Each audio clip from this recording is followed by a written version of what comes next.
Hey, what's up there, YouTubers? It's me again, Brian, aka Gamer 55551, and I am back with a My Two Cent Switch slash, or should I say, correct me, I said that wrong, Nintendo slash gaming video for this week, for the week of April 5th to 11th, where I take a look at some of the stories that caught my attention and give you my thoughts and my opinion.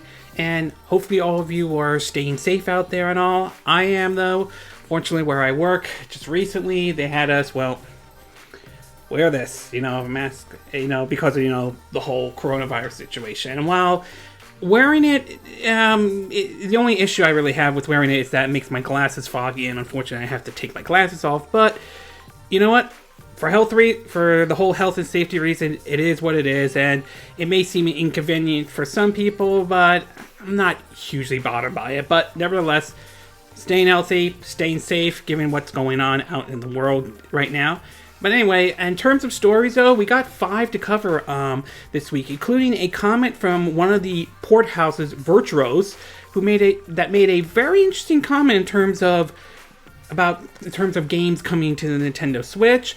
We also have a report about the possibility that Mafia 2, sort of a remaster or a complete edition, could be making its way over. We also saw Sony finally revealed the DualShock 5, now called the DualSense controller, and I want to give my thoughts on what I think about the controller and all that stuff. Kind of mixed in a certain degree.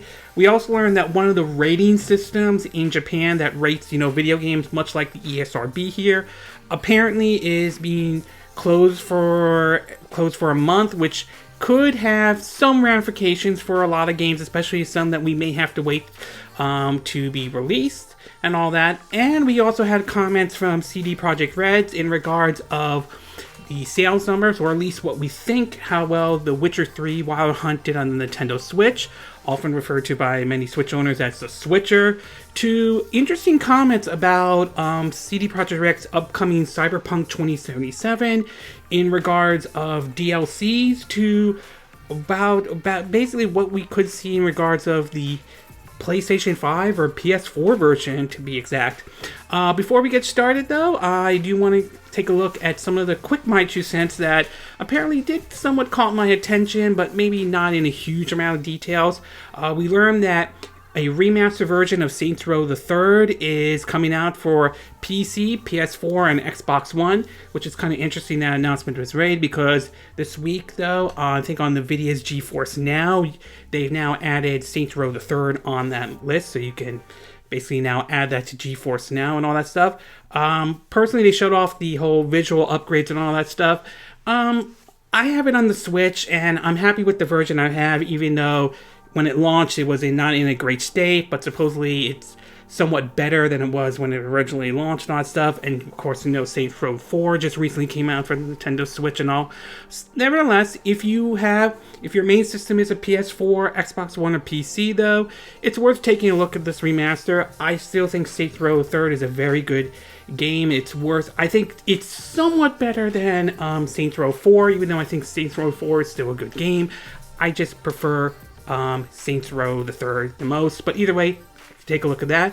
We also have a sort of a release date for the Lego Mario set, which is set for supposedly August 1st, and will come at $60 though.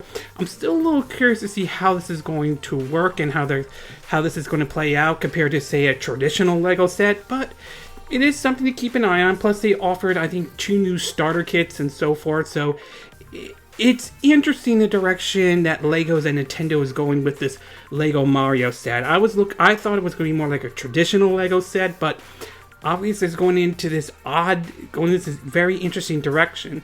Whether it clicks with people or not remains to be seen. We'll find out when that comes out. And we learned that Google has now made Stadia for free, though, or at least the free tier is now supposedly available. But there's somewhat of a catch, at least based on my trying to see it, though. And that is, apparently, what they're referring to is that because of the whole situation with the coronavirus, they're offering the Pro membership 2 free months, which is certainly nice. But as far as getting the free tier, it seems how this works is that you gotta sign up for the 2 free months for the Pro one, And when those months expires, you can either renew it or not renew the pro membership, and you'll go straight to the free tier. Honestly, I think if they're doing this, they should have offered like the option to click here for the free tier, though. I've been trying to find that, and apparently you have to look it up to figure out how to get access to the free tier. So, nice that they're offering the free tier, but I wonder if it's too little too late, given the reputation Google Stadia has basically earned. And we learned about Amazon's gaming service and all that stuff. We learned that one of the games, I think Cubics, or again, if I'm saying the name wrong, I apologize. Supposedly, they are basically expect to launch their system called, I think, Project Tempo. I could be wrong, so apologize if I'm saying the name wrong.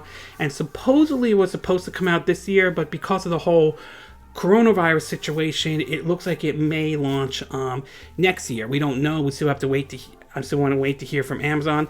I'm curious to see how Amazon handles their cloud gaming service and whether or not they saw how Google kind of screwed it up, and if they learned from their mistakes, or if they end up making the same mistake that Google Stadia did, or even worse than what Google Stadia is. So we'll have to wait and see how that one plays out for Amazon, but I am curious to see what Amazon is doing in terms of their cloud gaming service.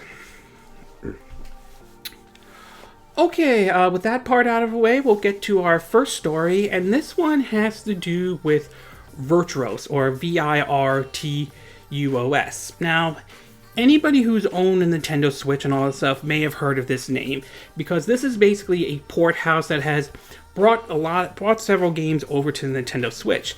They handled the Switch version of LA Noire, Starlink, Battle of Atlas, which apparently that version did, from what I understand, did better than the PS4 and Xbox One. Still, that wasn't enough to save that franchise or anything like that, though. They've also handled, Dark Souls remaster, and they're currently working on the Switch version of The Outer Worlds, one of my favorite games of 2019. It's definitely worth a recommendation.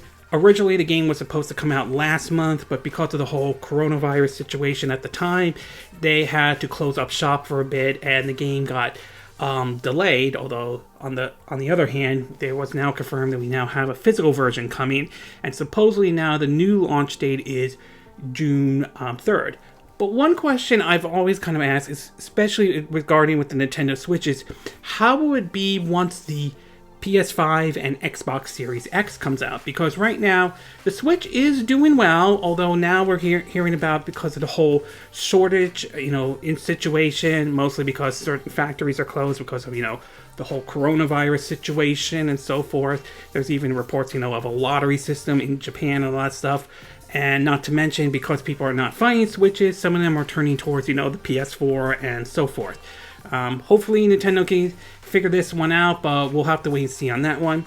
But in either case, this was one of the questions I've kind of asked myself, like, what position will the Switch be in? Will it be able to stand up to the PS4 and Xbox One? Will it go the direction of the go the direction of the Wii, where that one, despite the PS3 and Xbox 360 being more powerful than the Wii, it was still able to stand on its own 2 feet and all that stuff. So certainly that kind of has sort of crossed my mind, especially with the upcoming PS5 and Xbox Series X.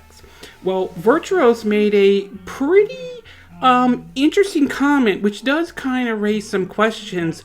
It does give, if what they're saying is true, some hope about, or some idea of what the situation the Switch could be in once the PS5 and Xbox Series X, when those hit the market. In an article from Nintendo Life, again, links will be in the description, it says, quote, "Port specialist Virtuos has made quite a name for itself during the Switch generation, helping bring across games like Starlink, Battle for Atlas, Dark Souls Remaster, and LA Noire.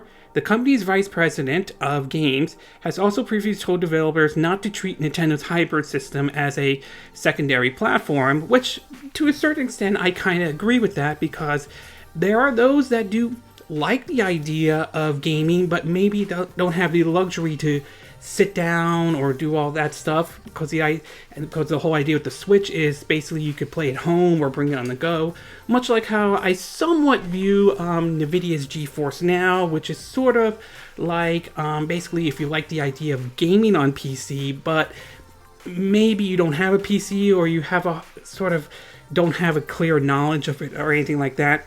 Anyway, getting off topic and going back to the article, it says, quote, the Vice President of Games, Elijah Freeman, now adds to these previous comments in a recent interview with MaxGeek, stating how Virtuos is ready to help bring next-generation titles designed for the PS5 and Xbox One Series X to the Nintendo Switch. Here's the full comment. Quote, we believe that 2020 will be the year of game-centric development, where players will expect a standard, a consistency of experience with their favorite games. With the launch of the new Xbox Series X and PS5 this year, developers need to strategize and plan for a game experience to be consistent across all platforms. At Virtuos, we are charged up and full of talent that is ready to help bring these new games to the Nintendo Switch. In a separate interview last year, Freeman said Virtuos was only interested in offering the best Switch ports possible. The same team has also assisted The Outer Worlds, which arrives both physically and digitally on June 5th, not June 3rd, though. Okay. This is an interesting statement, and in a way, I kind of view it kind of a bit of a ballsy statement, because if what Virtuos is saying is true, if this is correct, though, it's going to be really interesting if this means that development, that the Switch, that bringing games over to from the PS5 and Xbox Series X to Switch may not be as bad as some people may view it. Like, many people think, oh, the Switch is dead and all. Like, it may not be as bad. Now, granted, some of this will be some of it will also be if they could bring the games over, to what kind of engines will they run on. I mean, we know the Switch supports Unity and Unreal Engine 4 and all that stuff. And does this mean that are they referring to games that run on Unity or Unreal Engine 4, or are we talking about games that are like, run on like the developers, like this development team's own engine and so forth and all that stuff? So I'm a little curious about that, but I also think it's a very interesting statement indeed. And the fact that they are willing to help bring games from PS5 and Xbox Series X to the Nintendo Switch does sound interesting. Now, obviously, if that happens, if we start seeing games from the PS5 and Xbox Series X come to the Nintendo Switch, obviously we're going to see some downgrades, indeed. I mean, if you look at games like Witcher 3 Wild Hunt, as impressive as it is on the Nintendo Switch, though, you know that there are certain limitations to it. I mean, Doom is an obvious situation right there. Again, very impressive that a graphically demanding game like Doom 2016 makes its way over to the Nintendo Switch, but you could easily spot what some of the concessions were made in order to make that game to run properly on the Nintendo Switch. And if what Virtuos is saying is true, then expect some of these PS5 and Xbox Series X titles, expect to see certain compromise made just to make the game run properly on the Nintendo Switch. Other example is the Metro Last Light Redux is another good example of this, though. So overall, I would say it's a very interesting comment that Virtuos has said, and I'm very curious to see how this all plays out. Of course, there's the old saying, action speaks louder than words. So, I mean, if Virtuos is very serious about this, we need to see proof that they can bring a PS5 and Xbox Series X title over to the Nintendo Switch. So, we'll have to wait and see. But overall, I will say, like I said before, it is a very interesting statement for them to make. And to some degree, I think it's a very kind of a ballsy statement as well. Okay, we're going to take a quick break, and when we get back, we're going to get to part 2. And this one has to do with a report coming out that we could see Mafia 2 coming to the current systems that are out right now. PS4, Xbox One, and maybe the Nintendo Switch. So we'll take a quick break, and we will be right back.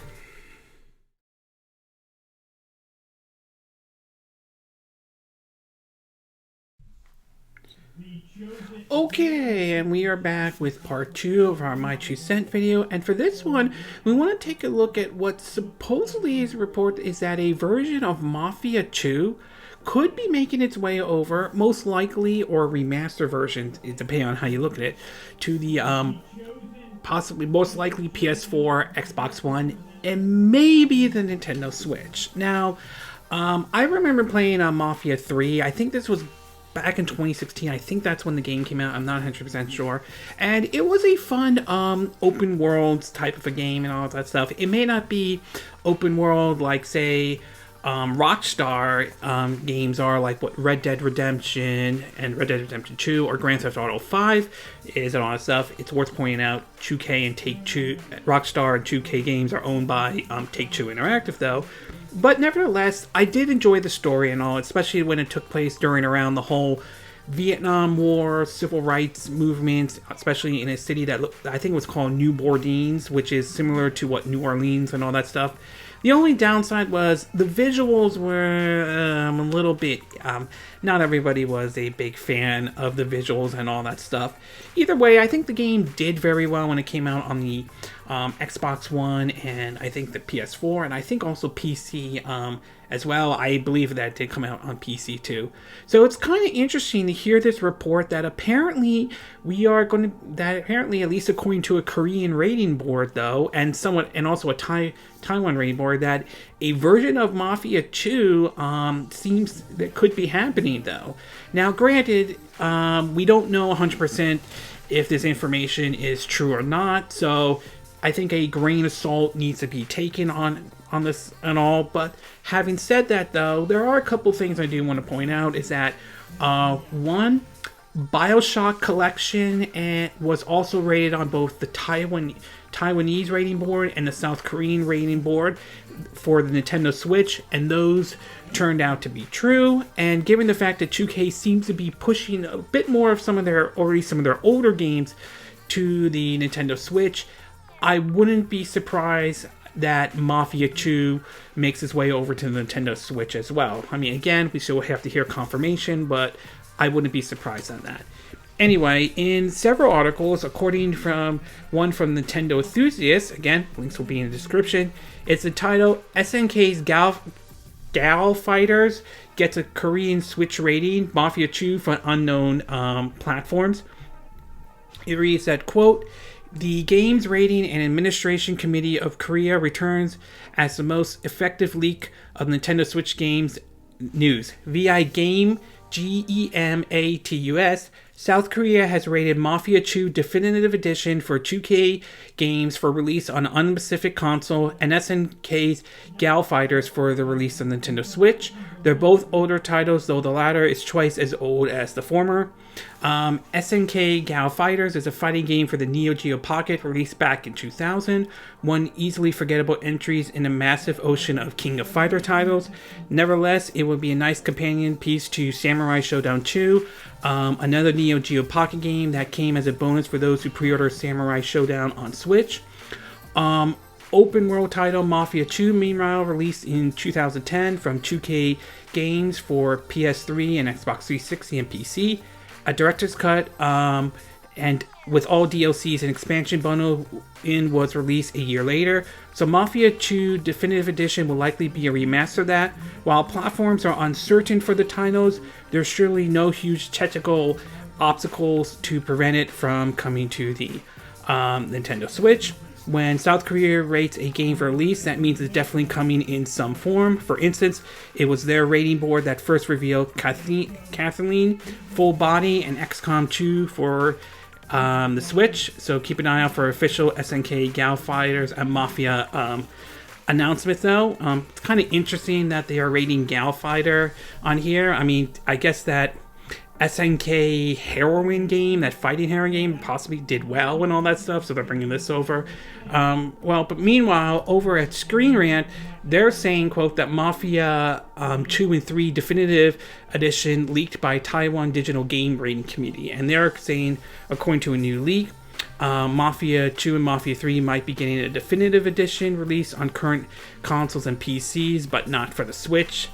At least at least according to what they're saying. So they're saying that it doesn't sound like it's coming to the Nintendo Switch. Part of the article says that interesting, the listing makes no mention of a Switch version. If true, this would make Mafia 2 debut on a current gen console. The 2010 title originally released for PS3, Xbox Series PC, and is considered by many to be the best entry in the series, though.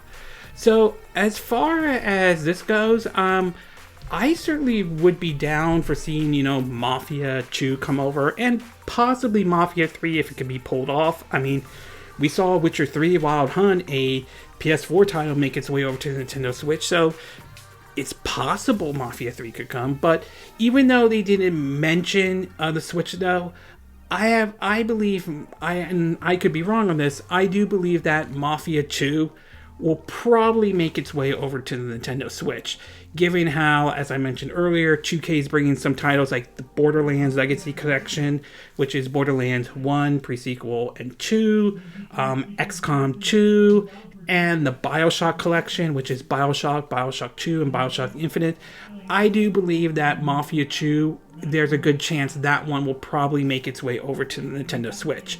Mafia 3, again, as I mentioned, that somewhat of a question mark whether they could bring that game over or not, though. But like I said, they brought Witcher 3. We saw how Witcher 3 was able to make its way over to the Switch, so it's not out of the realm of possibilities. But for right now, I could see Mafia 2 happening. So overall, I think that there is a good chance Mafia 2 will probably make its way over to the Nintendo Switch, though.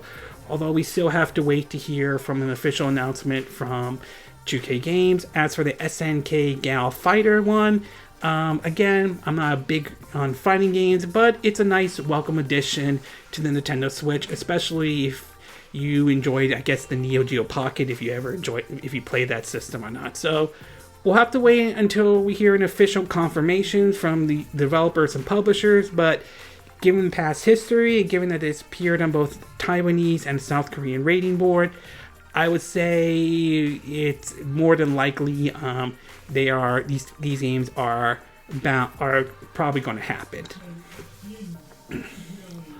Okay, we're going to take a quick break. When we get back, we're going to get to part 3, and this one has to do with Sony revealing the PS5 controller now being called the DualSense. So we'll take DualSense, if I'm saying the name correctly. So we'll take a quick break, and we will be right back.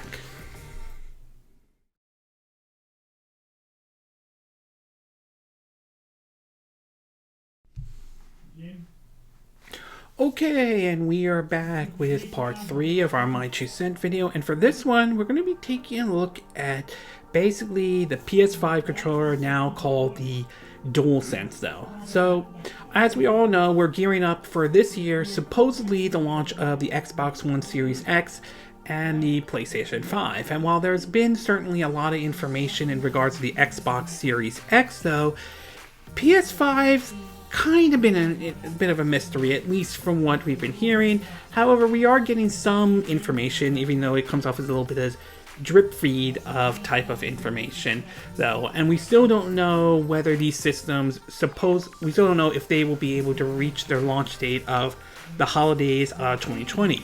For now, though, both Microsoft and Sony are still aiming for a 20 holiday launch date, but with the whole situation with the coronavirus, it kind of raises the question of whether that's going to happen or not. But as of right now, they're both aiming for the holidays, though. Well, recently, Sony just revealed basically their controller now, and ironically, it's interesting, it's not being called the DualShock 5 or anything like that, but apparently called the DualSense. And my reaction after seeing this controller is that I'm a little mixed to some degree. It looks odd, but at the same time, I'm very interested in trying it out.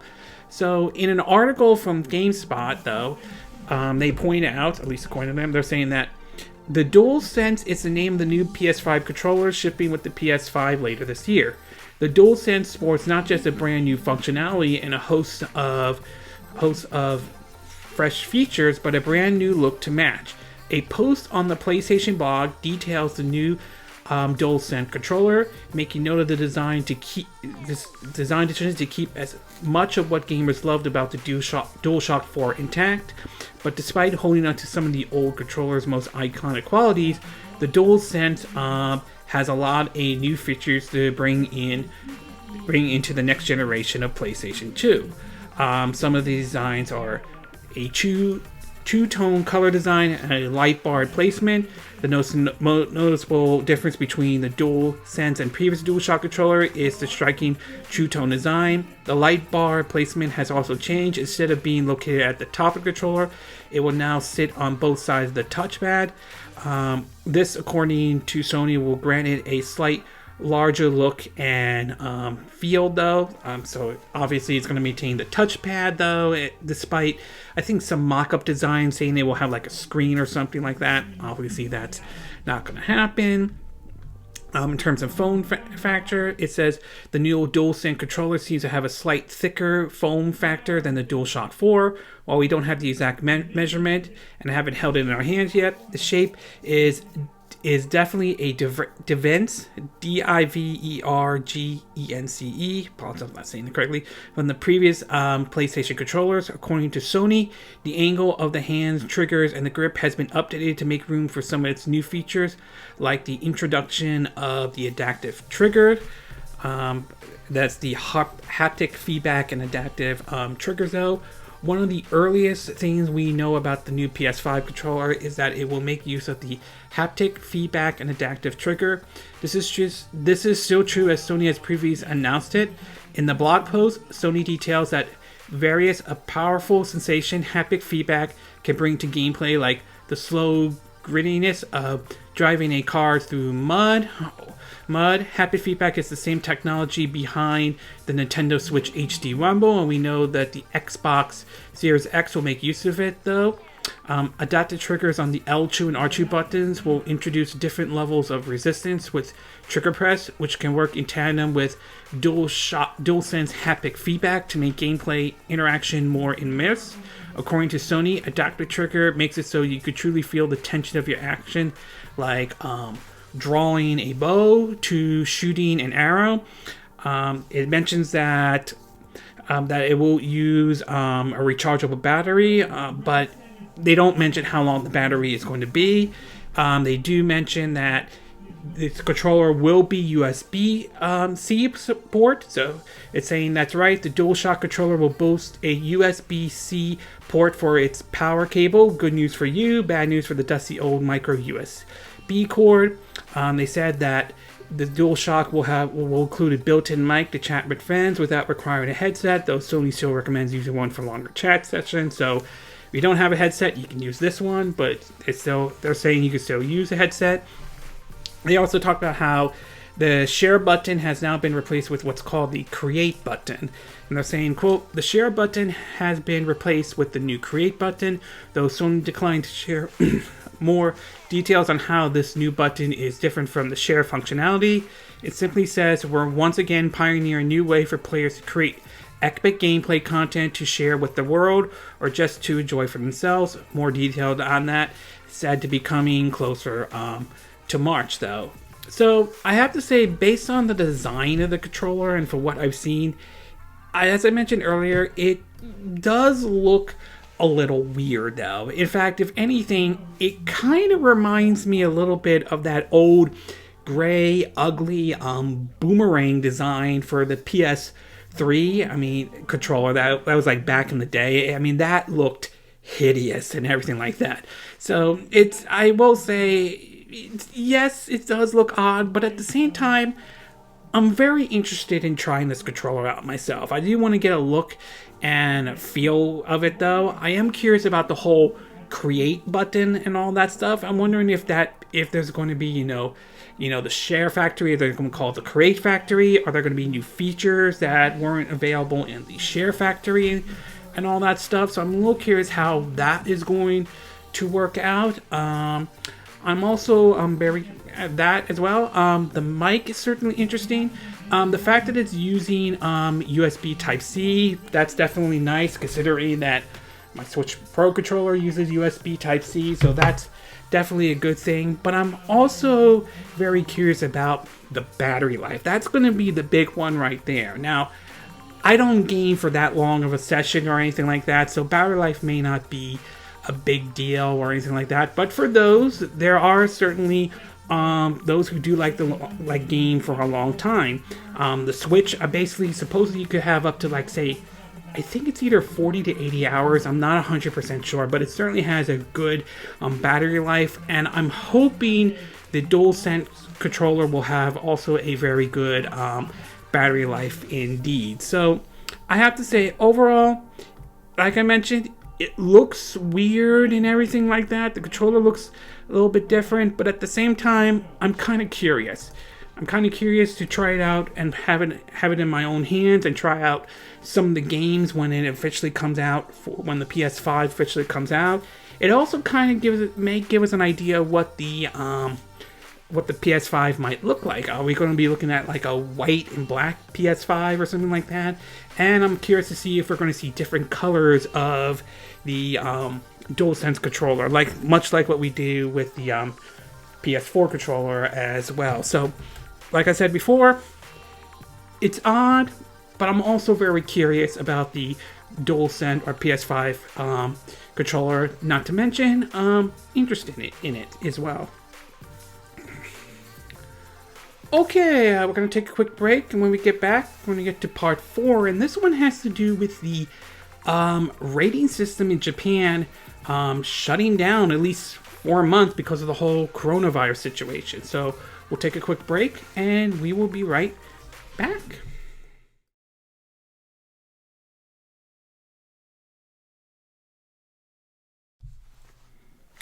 Okay, and we are back with part 4 of our My 2 Cent video, and for this one, we're going to be taking a look at the situation in regards of the CERO.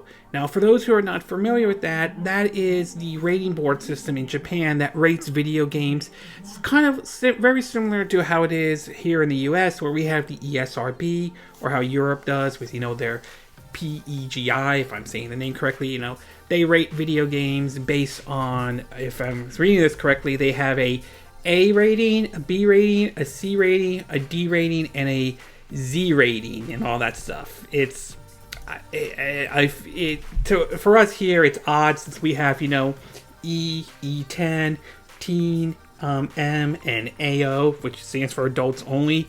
AO is kind of would be like if a movie was rated NC-17 and so forth. And as far as I'm aware of, though, at least as far as I'm aware of, I haven't seen any developers release a game that is AO, let alone it's unlikely a company like even Microsoft, Sony, or Nintendo will allow a game that is rated AO. Yes, Nintendo has opened up a little bit more in terms of allowing M-rated games on their system and allowing developers to make the game they want to make.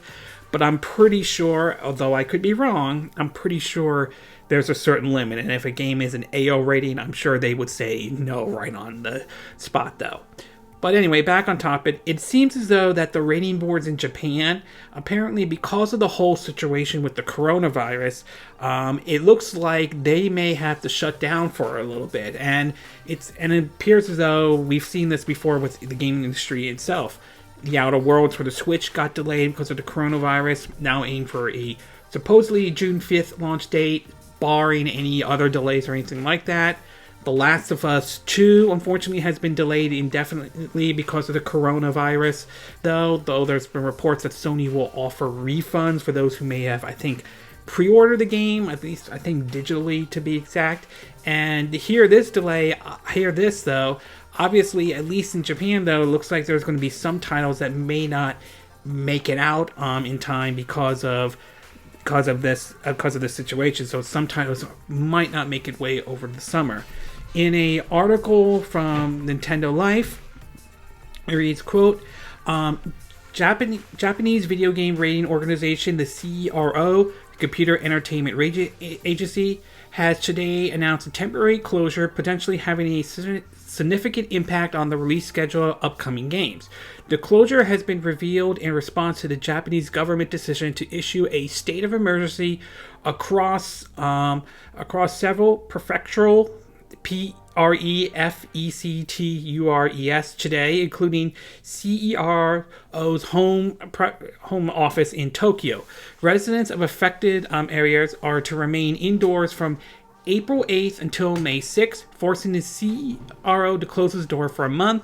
A press release covering the announcement reads as following: all work, including screening, including those under reviews, will be entirely suspended from April 8th to May 6th. We will be closed during that time, so we will not be able to receive examine materials such as mail or couriers. The resumption of operation after May 7th will be announced on the website in the future. Just like the PEGI and the ESRB in Europe and North America, respectively, CERO is an organization that decides upon the age rating for video games in Japan. For a game to be released on home consoles in Japan, including the Nintendo Switch, a game must receive a CERO rating. With the company out of action for months, the release schedule for any upcoming games could be quite heavily impacted.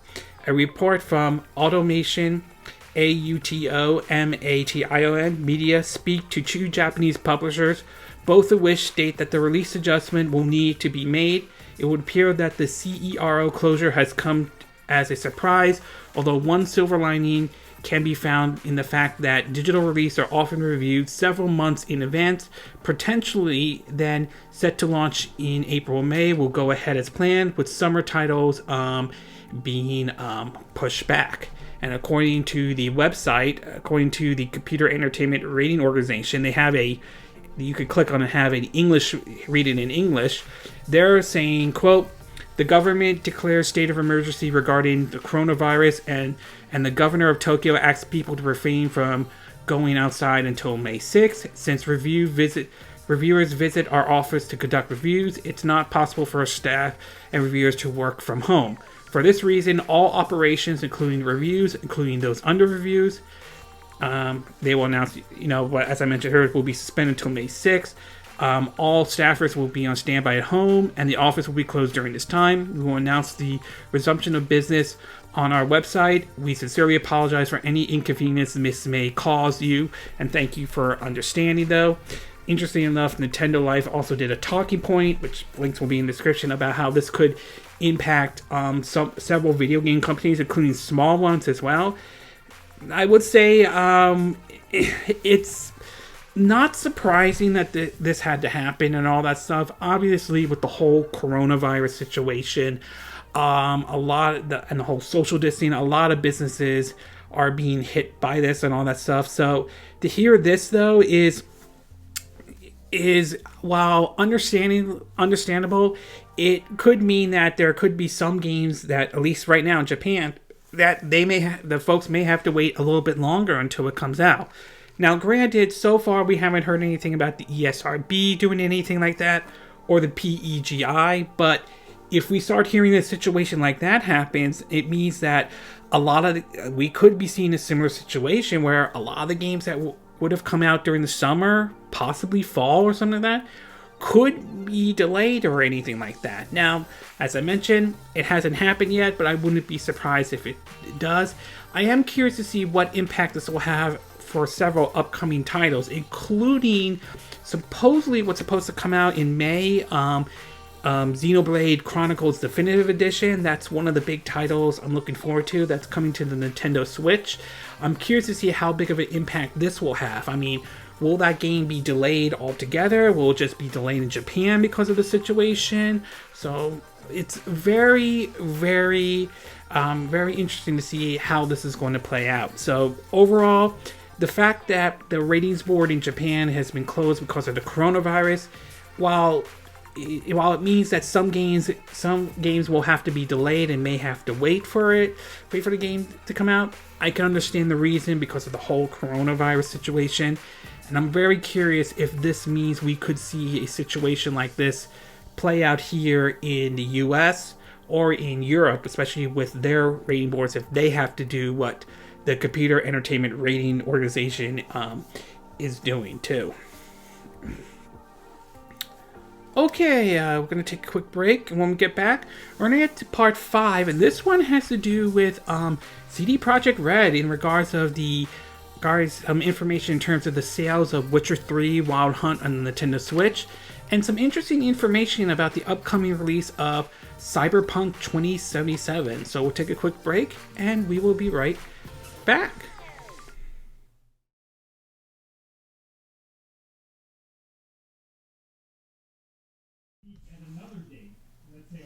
Okay, and we are back with our fifth and final part of our My 2 Cent video, and for this one, we're going to be talking about CD Projekt Red and some information that has come out in regards of the Witcher 3 Wild Hunt for the Nintendo Switch, and of course, Cyberpunk 2077. Now, CD Projekt Red supposedly last year was kind of good for them in a way, though.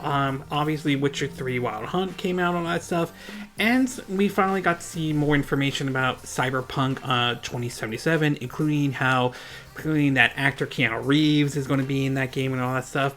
And supposedly with Cyberpunk 2077, originally was supposed to come out this month, but got pushed back to try to iron out some areas. One of the reports coming out was that the game was not running well, even the base PS4 and Xbox One and all that stuff. But now we're gearing up for the game to come out later this year, though. And apparently we have some information in regards of both, in regards of it maybe, or the situation with it in terms of it on the PS5, to actually some of its DLC situation. So in an article first reported on Video Game Chronicles, it says, quote, Cyberpunk 2077's DLC will be revealed before release with no less than Witcher 3's DLC that has been suggested. It reads that, quote, speaking in a Polish investor's Q&A on Thursday, translated by VGC, CD Projekt Red's president confirmed that Cyberpunk 2077 will have no less DLC than The Witcher 3 had. The comment suggests Cyberpunk will receive content equivalent to or bigger than the 2 full story expansions and 16 DLCs packed The Witcher 3 Wild Hunt did following its release in May of 2015. On announcement timing, the president of CD Projekt Red said to expect a similar scenario to The Witcher 3 when DLC packs were announced 3 months before its planned release, which were later delayed, and expansions details a few weeks ahead of its release. The Witcher 3 Wild Hunt released with an extensive DLC calendar, which saw 2 pieces of free DLC drop every week for 2 months following the game's release. The Witcher 3's DLC pack included 5 new quests, new weapons, armor sets, cosmetic, and a new Game Plus mode. The game's 2 story-driven expansion, Heart of Stone and Blood and Wine, were announced and details several weeks before Witcher 3's release, promising an additional 30 hours of gameplay. They released in October 2015 and May 2016. One of Cyberpunk 2077 designer previously indicated that Cyberpunk 2077 DLC strategy will be influenced by post-launch support for the Witcher 3. The level designer told VG in September 2018 that developer CD Projekt Red had learned a lot from Witcher 3 and how that DLC will work, though. He said, we learned from that, and that the strategy for that is the strategy how we'll apply DLC to Cyberpunk as well. We looked to take what we learned from Witcher 3 and apply that. With Witcher 3, the game got better with quality of life update for the community as well, like how we improved the UI and things like that.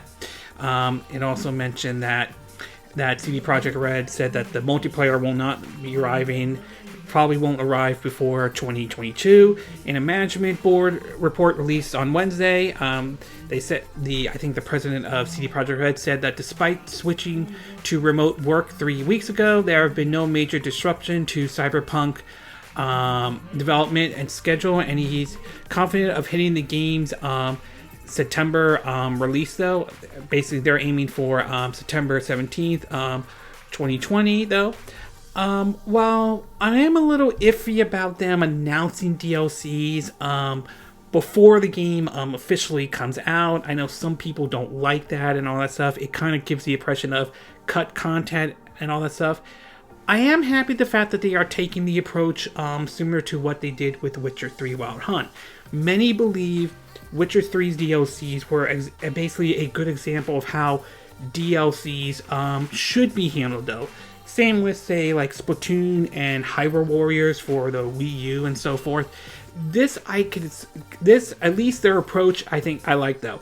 Offer free content update and all that stuff, and if you want to do expansions and all that stuff, offer paid expansions that are worth bang for your buck. I'm gonna say buck, my bad though. So I like this approach that CD Projekt Red is doing. I'm glad that they are continuing the approach similar to Witcher 3 Wild Hunt. Again, a little iffy how they announced it. I think they should have waited until after the game comes out, but it's nice to know that they are taking this similar approach, what they did with Witcher 3, and apply it to Cyberpunk 2077. It's definitely one of the games I'm looking forward to when that comes out in September. Continuing on with Cyberpunk 2077, one of the questions that kind of popped up and many kind of think about is being this close to the PS5 and all that stuff. I mean, like, will we see a PS5 version or something like that? And now some of their comments in regards to that has added a little bit of confusion, especially after supposedly they worked out something with Microsoft in terms of that you can basically, even if you get the Xbox One version, you could play it on your Xbox Series X and all.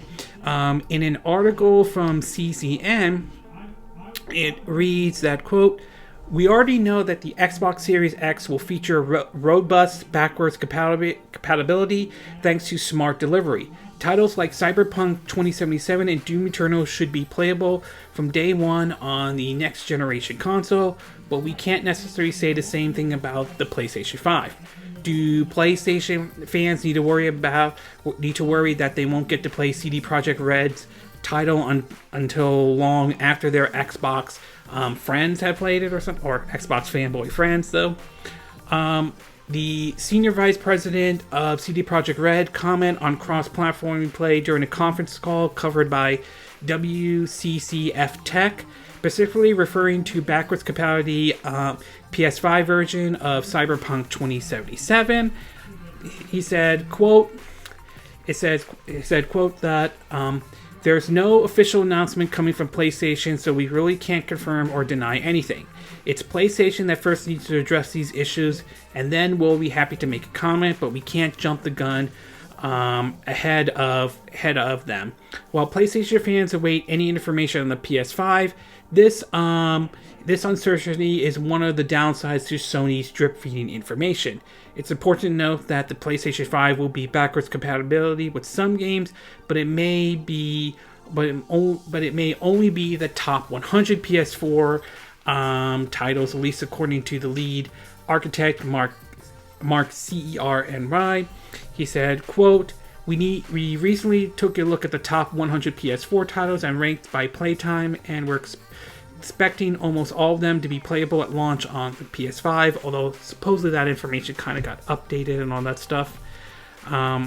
Does this mean the top 100 PS4 titles as of today, or the potential top 100 PS4 titles at the end of this generation?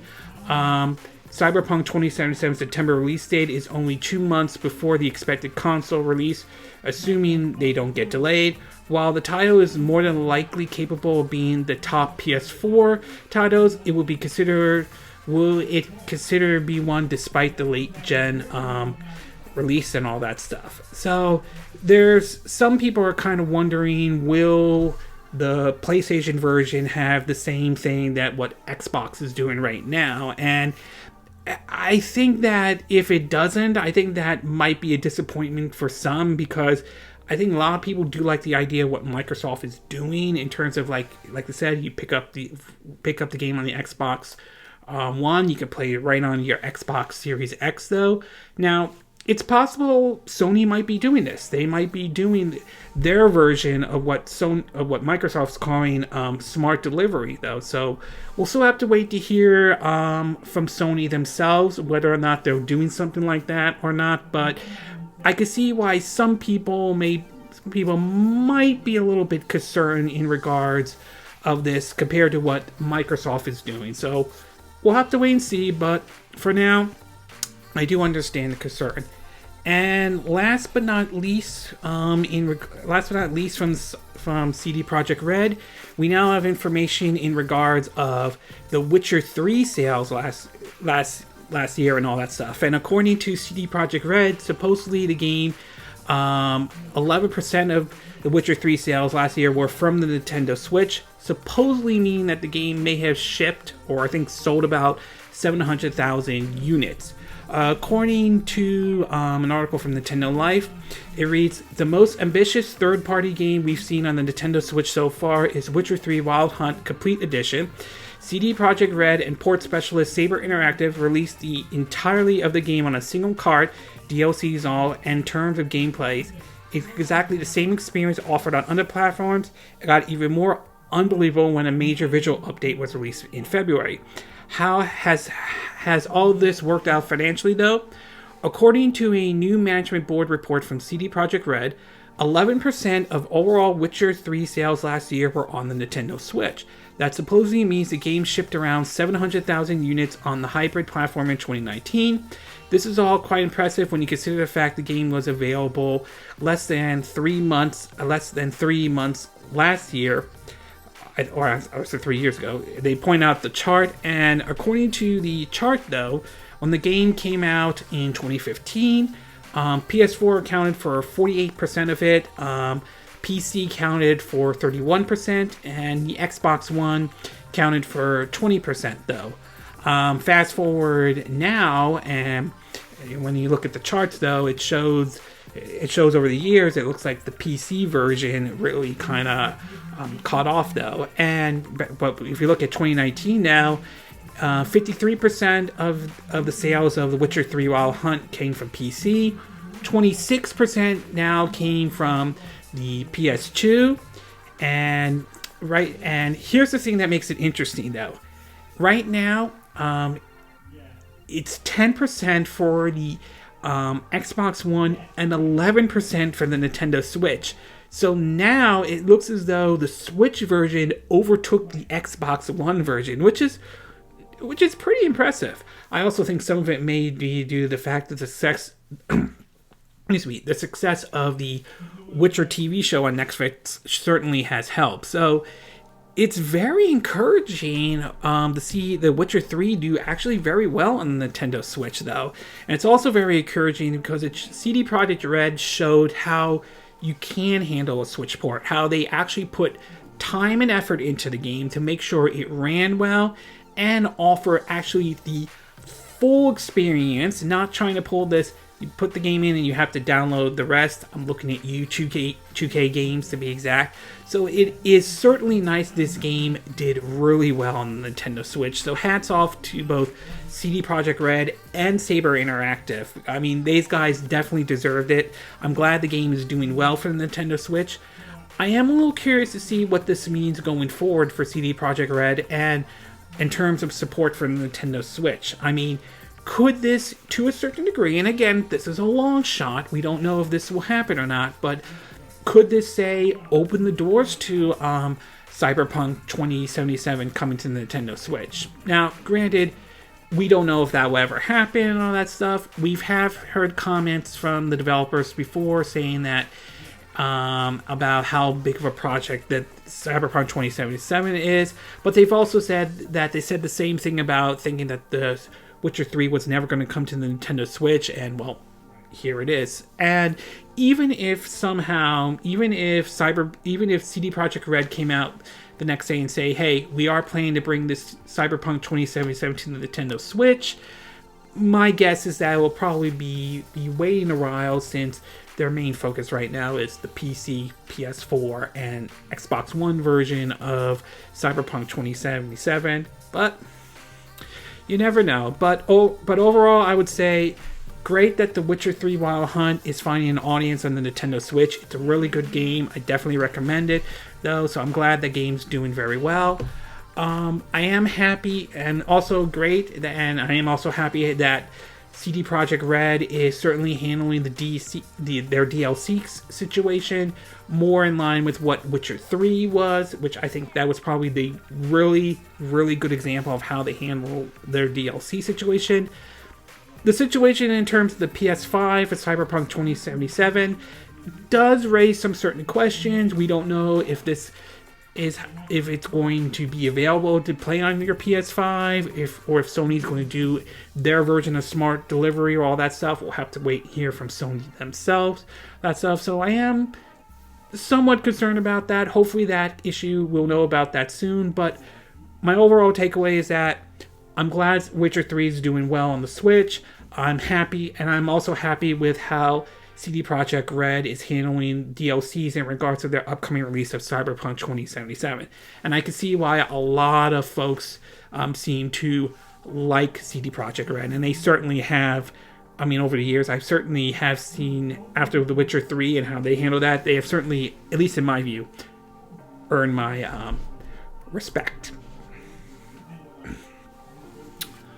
Okay, this concludes my 2 cent video for this week. And again, these are my opinion. What are yours? What are your thoughts about Virtuos' comments about basically porting over PS5 and Xbox One games over to the Nintendo Switch? Do you think it's possible? Do you think they're right that this could be pulled off? Or do you think they're maybe going a little bit overboard with their comment? Or do you think that it's not possible at all? What are your thoughts about Mafia 2 on the this Korean rating board? Do you think we're going to see a remaster version come to the PS4 and Xbox One?